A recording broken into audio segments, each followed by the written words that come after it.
Hey guys, welcome to another episode of Devos with B. It's your girl Bethany, and like always, I am super stoked to be here with y'all. I do want to apologize to y'all. The last few weeks, I have not been posting Devos. It was due to being sick and also just wrapping up the school year for me. So that's why I've been kind of absent the last few weeks, but I'm glad to be back and to just kind of in a way kick off this summer with this word. So a few announcements. In a couple weeks we'll have Devoted. It's on the 2nd and 4th, and due to this being the 5th week of the month, it's going to be a few weeks till we have Devoted, but it's at 7 o'clock. It's for young adults, so like 18 to like 35 range. And we would love to have you. If you're new or newer, we'd love to see you there. And if you're not newer, we'd love for you to invite friends and bring them. This is a great time for fellowship, for food, for hanging out, getting to know people. We're going through the book of John, and it's been really great conversations. So we would love to see you there.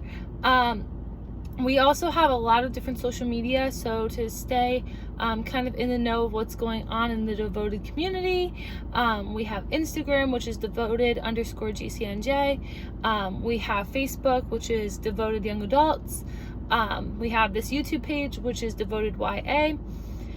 We have the Devoted chat on the Grace Chapel of Bedminster app, and we have what was the last one? We have one more.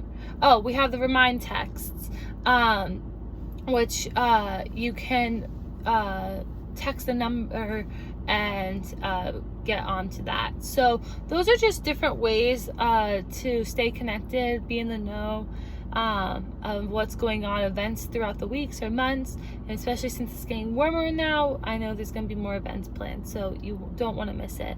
On Sundays, we have church at Grace Chapel. We're located in Bedminster, New Jersey. If you're looking for a church home, we'd love to have you.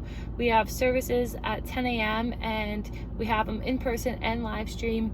We also have bagels and coffee afterwards. This is a great way of getting to know the Grace community. If you're already plugged into Grace and want to serve or kind of get plugged in deeper with Grace, email the church. They will help you with, or call. They'll help you get plugged in. There's a lot of ways to serve and a lot of different ministries that you can be a part of outside of Devoted. So those are the announcements I have, and we're just going to dive right in. So this week I've been reading in Exodus and the story of Moses, and the one that really just kind of stood out to me was kind of in the beginning of Exodus, when Moses encountered God through the burning bush. And I'm going to kind of explain the story briefly if you're not familiar, and then just kind of like what stood out to me, and hope that it is encouraging to y'all. So basically this part of the story of Moses is he's in the wilderness. He sees this burning bush, and he's amazed that it's a burning bush or a fire, and it's not shriveling up the leaves or in the, I guess, like twigs or whatever, or branches. And so he is just in awe, and the burning bush is talking to him. And so he comes to the burning bush, and he takes off his sandals, and God is talking through him. And this is what's called a theophany, which is this experience, and God's talking through the burning bush in his presence, and he's telling Moses that he's going to go to Pharaoh, and he's going to tell Pharaoh that the I am is here, and he needs to let the Israelites free. And then Moses is making a bunch of excuses, basically that he's not able to do this because he can't speak well. God gets angry, and he tells him that Aaron his brother-in-law is going to, or brother is going to, can speak on behalf of him, and because he can speak eloquently. And so then eventually Moses obeys. So what's really cool, a few things that kind of stood out to me in this was the first part with the burning bush. It talks about him taking off his sandals because it is a holy ground, and then God refers to himself as the I am, which is referring to him being the creator and being of everything, that there was nothing before his existence that created him, but he was existed and created these things. So through that, these two encounters of it being such a holy ground, and then God just kind of expressing himself and who he is, it shows how powerful and how mighty and how big our God is, and I like that a lot because a lot of times we, like, at least in how we talk about God, is of like the love of God and how awesome he is in his love and kindness and goodness and his mercy and his grace, which is great and it's true. But oftentimes we forget about that our God is the creator of all things, and he is mighty and something to be feared or revered, and so he is this powerful God as well, and we should revere God when encountering him.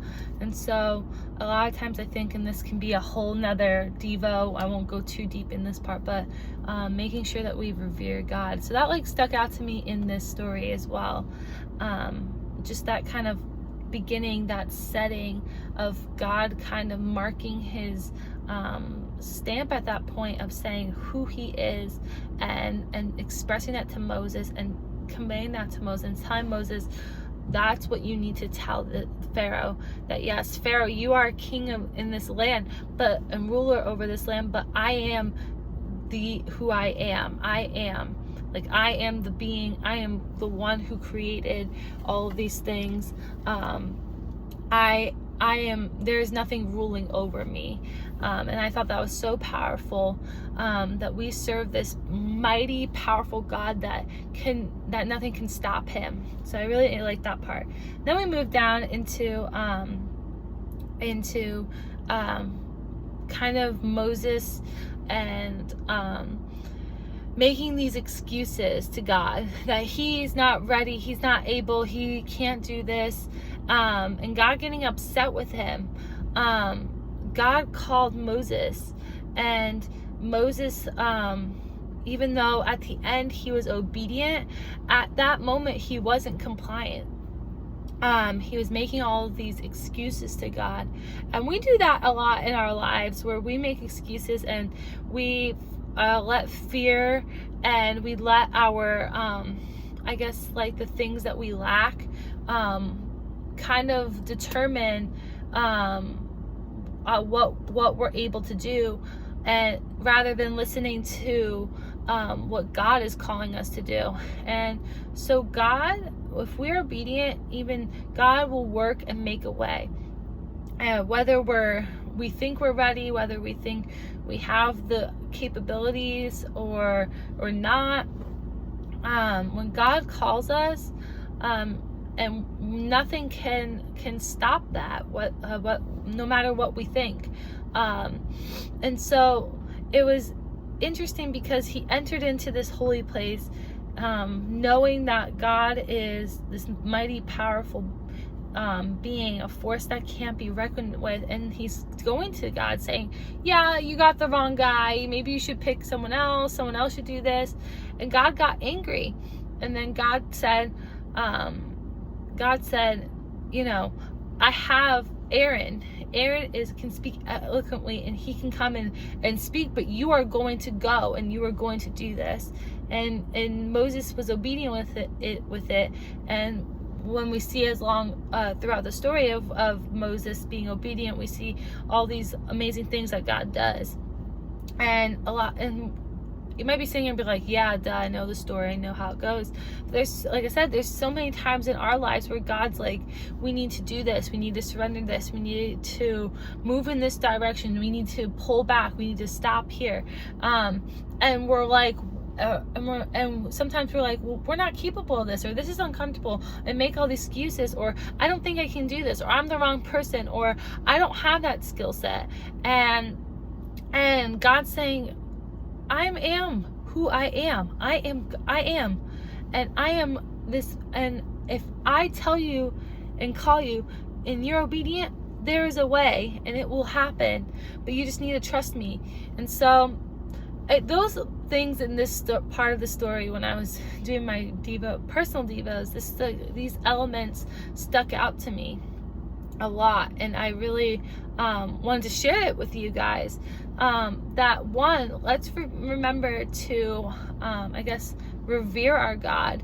That yes, he is a loving God, and he will sit with us and he will comfort us, but we need to also revere him, and know that our God is powerful and mighty, and we need to have this deep respect for God like no other, that we need to come in this place that when we're with God, it's a holy place, a place where we need to surrender ourselves on to a whole new level, to our God who is so powerful and mighty. And then 2, don't let your insecurities or your lacking ofs stop you from what God is calling you. Like I said, if God is calling you, he makes a way. He just wants us to have faith and obedience to him, and when we do that, he will bring so much blessings, and will make a way that seems what might seem impossible. He'll make it possible. So those are the kind of 2 elements that really stuck out to me when reading this. So I hope this is encouraging to y'all. I hope you guys have a great rest of your week. Enjoy your 4th of July. Peace and blessings. Bye, guys.